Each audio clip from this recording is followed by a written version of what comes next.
Before we dive in, viewer discretion is advised. This content is for entertainment purposes. What happens when you take a man who views politeness as a form of dishonesty and drop him into the epicenter of American daytime television, a place where feelings are currency and outrage is the primary language?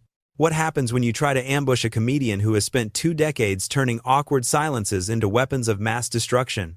You are about to witness not just an interview, but a forensic dissection of the modern celebrity confrontation.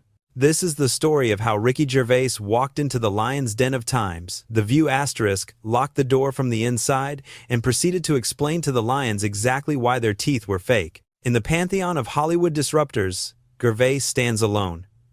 He is not merely a comedian. He is a glitch in the matrix of celebrity culture.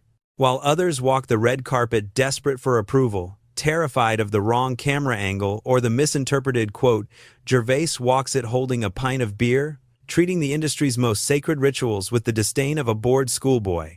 We saw it at the Golden Globes, where he stood before the most powerful people in entertainment and told them to their faces that their awards were meaningless. He is a man who understands a fundamental truth that most publicists spend millions trying to hide. If you don't care about the consequences, you are untouchable. But the producers of The View Times in 2018 didn't seem to understand who they were dealing with. They thought they were booking a guest. They thought they were bringing on a controversial figure who could be scolded, educated, and ultimately redeemed by the panel's moral superiority. They prepared their questions, they sharpened their accusations, they reviewed the tapes of his problematic jokes. Little did they know, they weren't preparing an interrogation. They were preparing a suicide note for their own credibility. Because explaining irony to the guardians of daytime TV isn't just difficult, as Ricky himself would later describe it, it is like teaching a goldfish algebra. They nod, they blink, and then they say something even dumber. The date was set, the studio lights were adjusted to that flattering, soft focus glow that is meant to make guests feel safe, warm, and compliant. The audience, a sea of eager faces, buzzed with the anticipation of a celebrity sighting, unaware that they were about to become witnesses to a crime scene. Ricky Gervais entered the stage with the casual, slightly disheveled energy of a man who had just wandered in from a pub. He smiled. He waved. He accepted the applause with a graciousness that belied the chaos he was carrying in his back pocket. The opening exchange was a masterclass in false peace. The hosts, led by the indomitable Joy Behar, welcomed him with smiles that didn't quite reach their eyes. They started with the requisite praise, the spoonful of sugar before the medicine. When you go on the Golden Globes, one host noted, her voice dripping with a practiced admiration, a lot of time you are politically incorrect and hilarious, of course.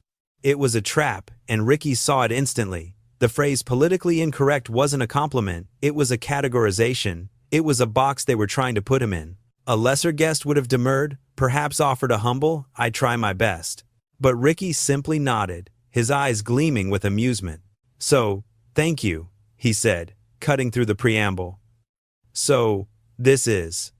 "Well, yes." The classic, "you're politically incorrect" setup. He called out the format of the show within the first 30 seconds. He acknowledged the setup. He knew exactly what game they were playing because he had played it and won it against opponents far more formidable than this. The air in the studio was deceptively light, but those who had followed Ricky's career knew the warning signs. They knew that Ricky Gervais does not handle compliments the way normal celebrities do. To Ricky, a compliment is often just a dull opening to a sharp conversation. Consider the tragedy of Jimmy Fallon.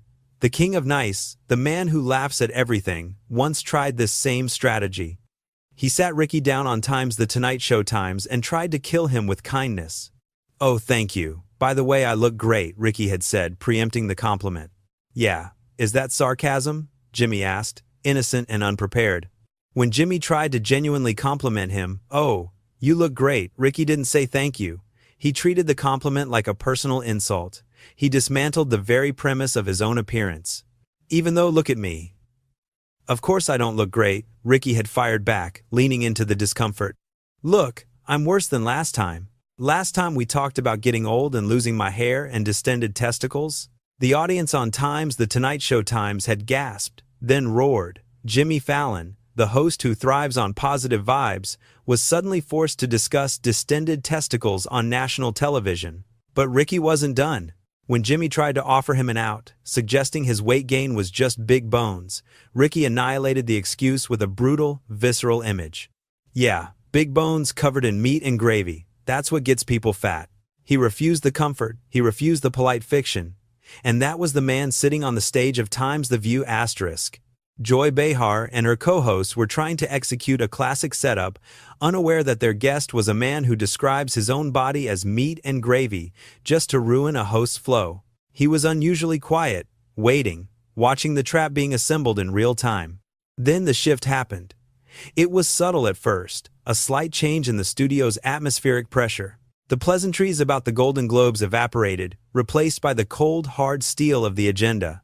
The hosts pivoted. They stopped smiling. Really around since the Golden Globes, you've kept a low profile, one remarked, casting a shadow over his recent absence. It was an accusation masquerading as an observation. Asterisk. You've been hiding because you went too far. Asterisk. They pressed the button. Well, they attacked you, but they said that you were mean and rude and you were surprised at that. There it was, the gotcha. The attempt to frame him as a bully who had been chastened by public opinion.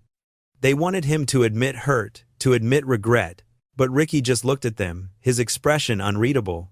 Joy Behar, sensing blood in the water, decided to strike with the specific evidence they had prepared. She brought up the Times Sex and the City, 2 times poster. For the audience at home, this was the smoking gun. Ricky had mocked the beloved franchise. Referring to Time's Sex and the City, 2 asterisk, she began, reading the charges. You said, I was sure the Golden Globe would go to the team that airbrushed that poster. The line hung in the air, a classic roast joke, sharp, observant, undeniable, but on Times. The View asterisk, jokes aren't just jokes, they are moral failings. Yeah, a little sexist, the host declared, slapping the label on him like a scarlet letter. The audience held its breath. The camera zoomed in on Ricky's face. This is the moment where the PR consultant screams internally. This is the moment where the celebrity backpedals. Asterisk, I didn't mean it that way. I respect women. I love the cast. Asterisk. But Ricky Gervais does not backpedal. He charges. No, it's not, he shot back, his voice calm but instantly firm. Why is it sexist? He didn't defend the joke. He demanded they defend the accusation. The temperature in the room plummeted. The hosts were suddenly on the back foot, scrambling to justify their outrage. Well, because the girl. You're saying that the girls are older and they need to be airbrushed? Joy stammered, trying to articulate the offense. Ricky didn't let the sentence finish before he dismantled it. No, I think they look great at their age, he said, flipping the script entirely. He looked at the panel with a mixture of confusion and pity. I don't think that you lose your sensuality or your beauty because you hit 53. It was a brilliant counterstroke. By accusing him of ageism and sexism, they had inadvertently revealed their own insecurities. He had turned the mirror back on them. Asterisk, you times think they need airbrushing. Asterisk, I times think they look great. But the antagonists were relentless. Emboldened by his refusal to submit, they reached for a bigger weapon. If they couldn't get him on the poster, they would get him on his hiring practices. They shifted the battlefield to his HBO special. Asterisk. Talking funny. Asterisk. We just saw a clip from it, right? So, we got Jerry Seinfeld, Chris Rock, Louis C.K., the host listed, setting the trap. No women comedians on that panel. The implication was clear. Asterisk. You excluded women. Asterisk. Who would you replace? They demanded. It was a loaded question, designed to force him to either insult a legend or admit a bias. No. Who? Ricky fired back, refusing to accept the premise. 'Cause it was 4 people. Just 4 people, he explained, stripping away the conspiratorial tone they were trying to build. When they pressed him again, so, who would you take off? He delivered a truth so simple it shattered their narrative. I wouldn't. I would just add, he said initially, playing nice, before dropping the reality. No, they're my friends, and I chose my friends. He wasn't curating a diversity panel for the United Nations. He was talking to his friends. But the hosts couldn't accept this. They needed a victim. They needed a villain. Men are intimidated by funny women, so we didn't want them in the room, the host sneered, projecting a motive onto him that didn't exist. That's a joke, Ricky said, his patience thinning. Watch out for you seriously. He was beginning to realize that he wasn't speaking to peers. He was speaking to prosecutors who had already written the verdict. But what they failed to realize was that Ricky Gervais had been trained in the fire of far more intense interrogations. They were trying to shame a man who had been grilled by the best and had walked away laughing. Remember Ellen DeGeneres, the queen of daytime TV, the master of making guests feel awkward? She had tried to shame him for his drinking habits, a sensitive topic for any public figure. "You're drinking most of the night," Ellen had accused, eyeing the beverage in his hand. "Yeah," Ricky had replied, devoid of guilt. "If I didn't drink, I wouldn't be brave enough to say some of the things I'm going to say." When Ellen pressed harder, asking, "So, at what hour do you start drinking before the show?" Trying to paint him as a problem drinker, Ricky didn't fold.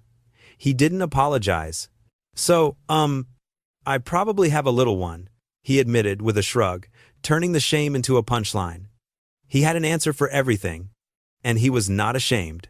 That was the armor he wore now on Times, The View asterisk. The hosts were throwing their sexist darts and their exclusionary arrows, but they were bouncing off a man who drank beer on the Golden Globe stage to give himself the courage to insult the room. He wasn't trapped with them, they were trapped with him, and he was about to explain to them in excruciating detail why their entire concept of offense was a logical fallacy.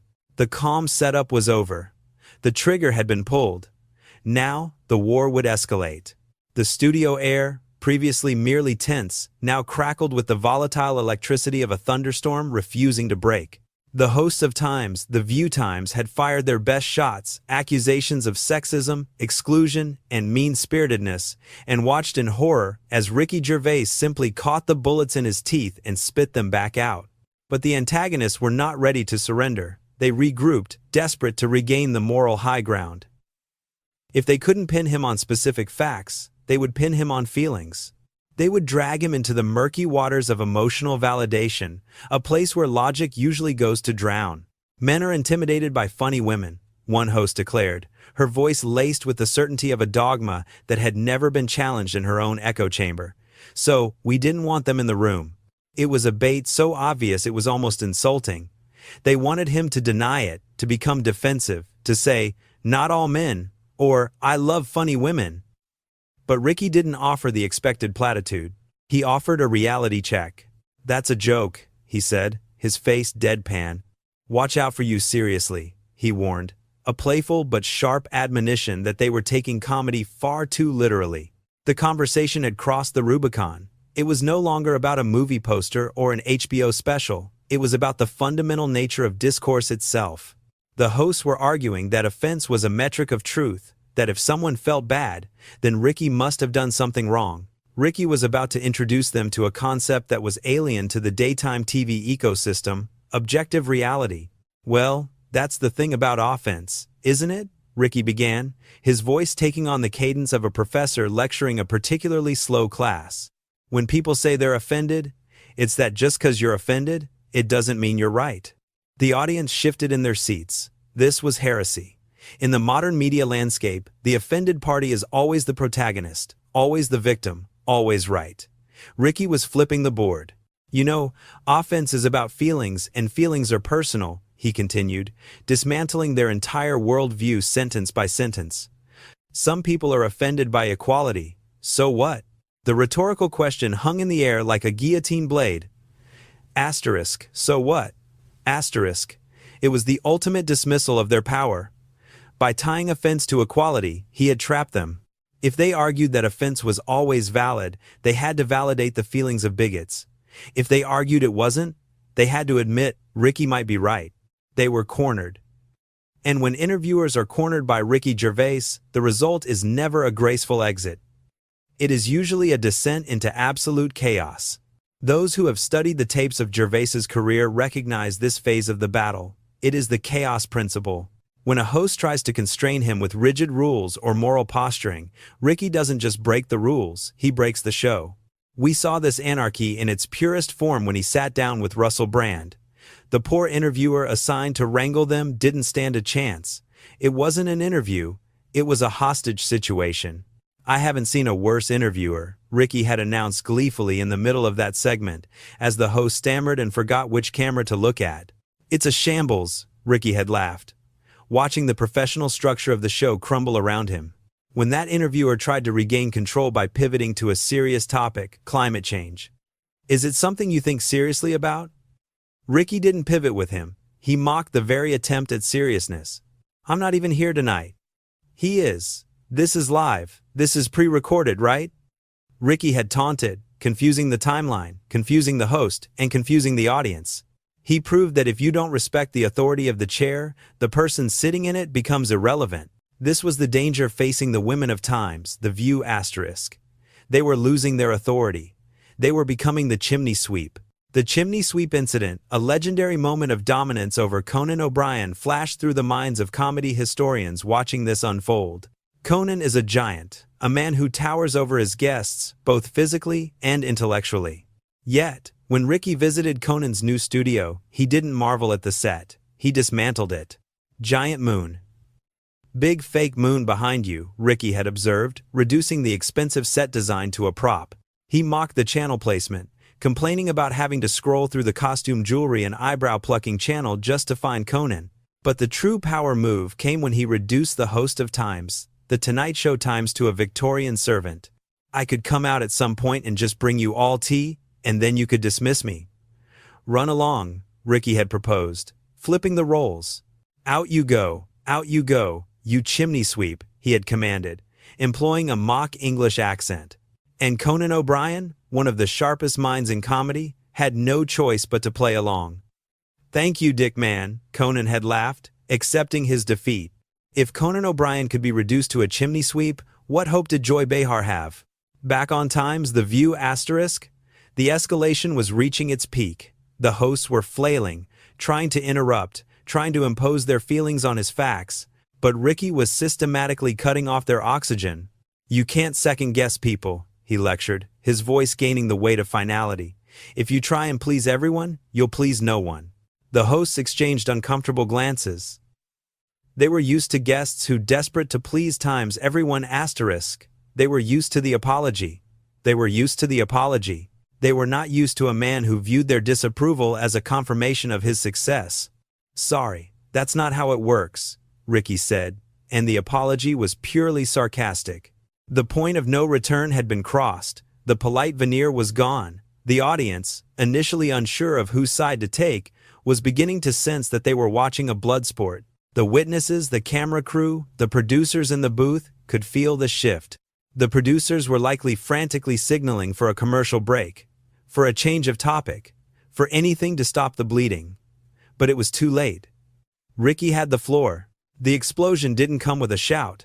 It didn't come with a table flip. It came with a simple, devastating equation. Ricky Gervais leaned forward.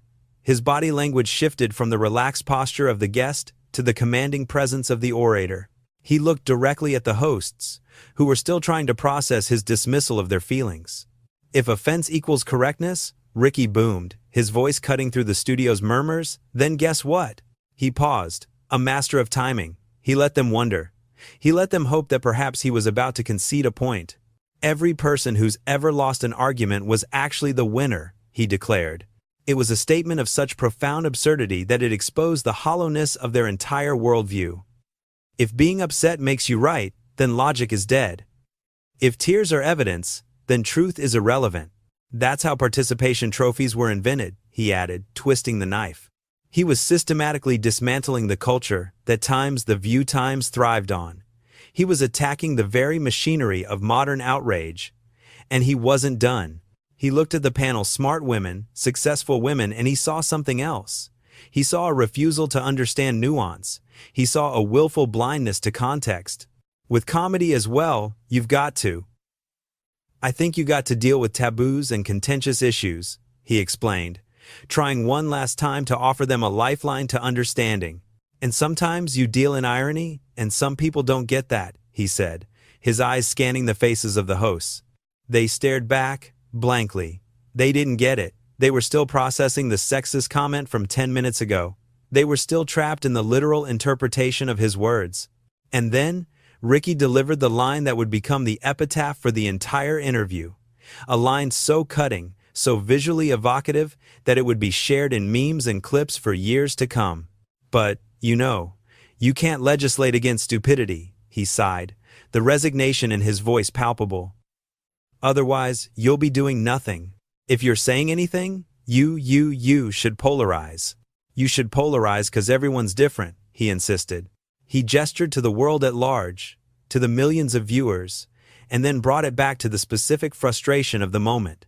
Because explaining irony to some people, he said, delivering the final blow of this salvo is like teaching a goldfish algebra. The image was instantaneous and devastating.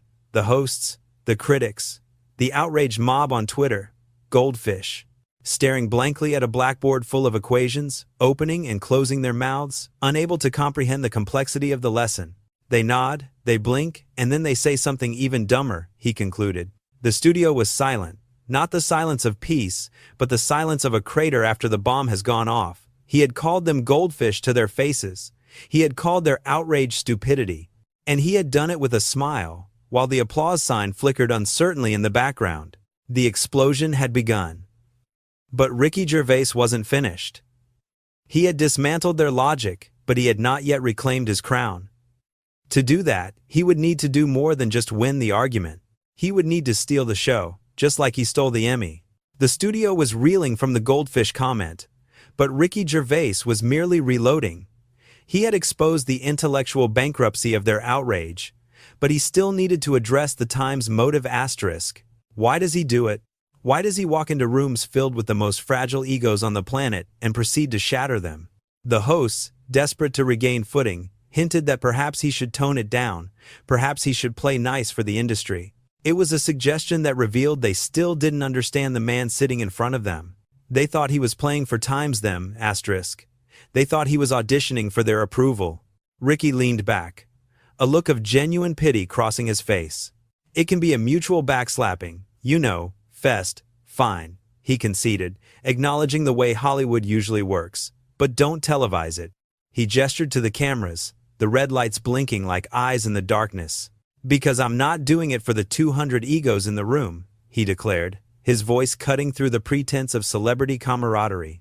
I'm doing it for the 200 million people watching around who aren't winning awards. With one sentence, he stripped the hosts and every celebrity they worshipped of their importance. He aligned himself not with the elites in the studio, but with the people on the couch at home. The people who are tired of lectures. The people who are tired of participation trophies. He wasn't the villain of this story. He was the avatar of the audience. The hosts sat frozen. They were the 200 egos. He had just told them, to their faces, that they didn't matter. The interview was effectively over, but the execution was not. Ricky needed a closing statement, a final nail in the coffin that would ensure no one would ever try to trap him again. The hosts, defeated on logic and defeated on motive, were left with nothing but their shock. And that is when Ricky dropped the ultimate shield, the philosophy that makes him invincible. I've reached the age now where I don't care anymore, he said, smiling with the serenity of a monk who has just set the temple on fire. You know what I mean? It's like, what's the worst that can happen? He asked. He paused, letting the question hang there. Cancellation? Boycott? Angry tweets? None of it mattered. I'm going to die soon, he announced bluntly. So, I'm offended. I'm going to die. So, what? It was the ultimate mic drop. In a culture obsessed with self-preservation, reputation management, and longevity, Ricky Gervais played the death card. You cannot threaten a man who has already accepted his own mortality. You cannot shame a man who views his time on Earth as a limited engagement to be spent laughing. This fearlessness wasn't an act. It was the same primal energy he had unleashed years earlier in the most legendary act of theft in Hollywood history. The narrator's mind flashes back to the **** 2008 Emmys ***, the night Steve Carell stole Ricky's award. Ricky hadn't been there to accept his Emmy for Times ***. So Steve Carell, the shoddy remake version of Ricky, according to Gervais, had accepted it on his behalf. A year later, at the *** 2009 Emmys ***, Ricky returned. And he didn't come to make a speech. He came to collect a debt. I couldn't come last year. But I still won. Ricky had reminded the audience, his eyes scanning the crowd for his prey. Ricky Gervais couldn't be here tonight, so instead, we're going to give this to our friend Steve Carell, he mimicked, mocking the footage from the previous year. Look at his stupid face. The audience at the Emmys had laughed nervously. Was he joking? Give me my Emmy, Ricky demanded, staring down Steve Carell in the front row. Steve sat there, stone-faced, clutching the statue, but Ricky wasn't asking. I'll come down there, he threatened. Give me it. I'll tickle you, I don't care. And then, the moment that defined him. He descended from the stage. He walked into the audience, a nobody in a room of somebodies. He approached one of the biggest stars in the world, a man Hollywood treated with reverence. Give me the Emmy, give me the Emmy, he chanted, physically wresting the award from Steve Carell's hands. Mission accomplished. He walked away with the trophy, leaving Steve Carell empty-handed and the audience stunned. He had physically taken back what was his. He had proven that polite society rules do not apply to him. Back on Time's The View, that same spirit was in the room. He hadn't tickled Joy Behar, and he hadn't physically wrestled anyone, but he had stripped them of something far more valuable, their moral authority. He sat there, the victor, having explained to them that their offense was irrelevant because death is coming for us all. Translation: 0F****KS. Given the narrator observes. Ricky gathered himself, his work done. He didn't wait for a sign-off. He didn't wait for validation. He had turned a trap into a pulpit, preached his gospel of goldfish algebra, and was now ready to leave.